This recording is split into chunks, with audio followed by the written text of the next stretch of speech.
Welcome to the Quotive Corner. Today's quote has one of the better origin stories we've come across on this show because it didn't start on a stage or in a book or in the pages of a philosophy journal. It started in a gymnasium, and it took decades to reach the world. Hard work beats talent when talent doesn't work hard. That's Tim Notke, a high school basketball coach who used this line to motivate his players, likely in the late 1990s or early 2000s. Notke is not a household name. All I could find out was that he coached varsity basketball at the high school level, but somewhere along the way, the phrase left the locker room. It traveled player to player, gym to gym, until it reached Kevin Durant, one of the greatest scorers in NBA history, a two-time NBA champion and 12-time All-Star who was drafted second overall in the 2007 NBA draft. Durant credited the phrase in his 2014 MVP acceptance speech, saying, "Hard work beats talent when talent fails to work hard." The moment was broadcast globally. Millions heard it, and overnight, a high school coach's motivational line became one of the most repeated sports quotes in existence. Most people still attribute it to Durant. It belongs to Notke. That origin story is worth keeping in mind as we unpack the quote itself, because it's a living example of its own argument.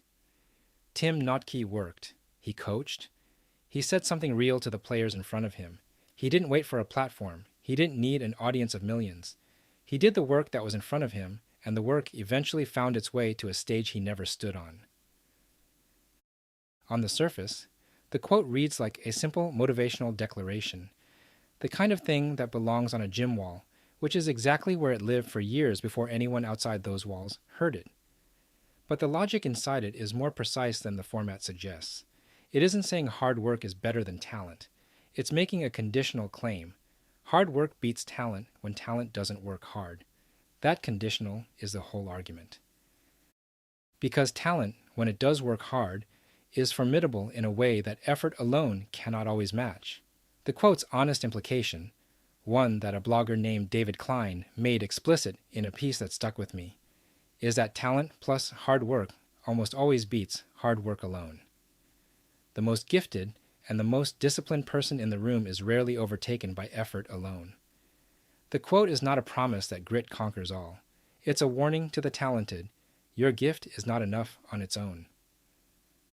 That warning is the useful edge of the quote, and it's directed specifically at a failure mode that talent creates, one that has ended more promising careers than most other obstacles combined. The failure mode is coasting. The talented person who discovers early that things come more easily to them than to others, and who begins, gradually and almost unconsciously, to rely on that ease rather than building the work habits that would make the talent compound. They don't have to try as hard in school, so they don't. They don't have to prepare as thoroughly for the game, so they don't. They rise through environments where their natural gift is sufficient, and the habit of sustained effort never gets built, because the gift kept making it unnecessary. And then they meet someone who is less gifted and has been working harder than them for years, and they lose. And they don't always understand why, because they are still the more talented person in the room. The talent didn't go anywhere. What it met was the compounded return of someone else's discipline, and discipline, accumulated over time, produces a kind of capability that raw talent, undeveloped, cannot match. Durant himself is one of the more interesting examples of this dynamic. He was extraordinarily gifted, 7 feet tall, guard-like ball handling, elite shooting touch. By any natural measure, one of the most talented basketball players ever born. And by every documented account, one of the hardest workers in the NBA. He was in the gym before anyone else arrived and after everyone else left. He reportedly worked on his shooting mechanics obsessively, treating skills that were already elite as if they needed to be rebuilt from the ground up. He could have coasted on the gift. He chose not to. And the result was not merely a talented player, but arguably the most complete scorer the game has ever seen. That combination, the gift fully developed rather than partially used, is what Notke's quote is really pointing toward. Not the defeat of talent by effort, but the defeat of idle talent by working talent. The most dangerous competitor in any field is not the hardest worker. It's the hardest worker who is also genuinely gifted. Notke's warning to his players was, Don't give that person an unnecessary head start by letting your talent sit idle. John Wooden built his entire coaching philosophy on this principle in a different form. That character and industriousness were the foundation of everything, placed at the very base of his pyramid of success before talent or skill appeared anywhere on the structure. Not because talent didn't matter, but because talent without the foundation beneath it was unreliable under pressure. The player who had only their gift to fall back on was the player who disappeared when the game got hard. The player who had built the habits of sustained effort had something to draw on when the gift alone wasn't enough.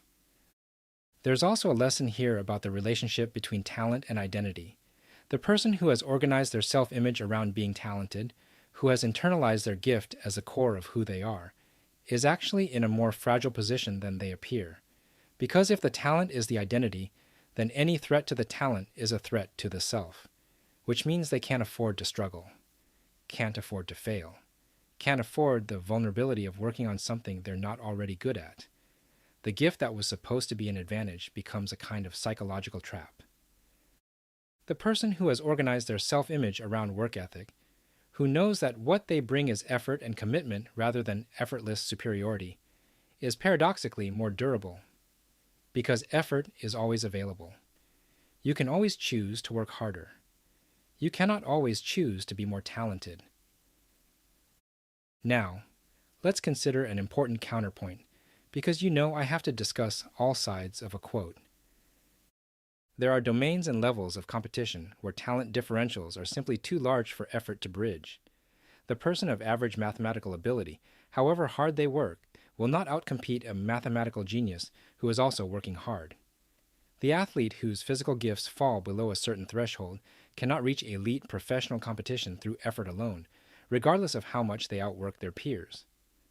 Notke's quote is most true and most useful in the wide middle range of human endeavor, where talent differentials are real but not absolute, and where the consistency of effort over time genuinely determines who rises. At the extreme edges, talent wins. In the vast territory most people actually inhabit, the quote holds. A high school coach said something true to his players in a gymnasium most of the world never heard of. One of those players, or someone connected to them, eventually stood on the biggest stage in basketball and said it again to millions of people. The phrase did what it described. It worked hard, and it outlasted most of the things that had more natural advantages. Thanks for spending a few minutes here at the Quotive Corner. If this one made you think about a talent you've been coasting on, or a gap you've been closing through sheer consistent effort, that's worth some honest consideration. And as always, wisdom isn't in the quote, it's in the reflection. I hope to see you in the next episode.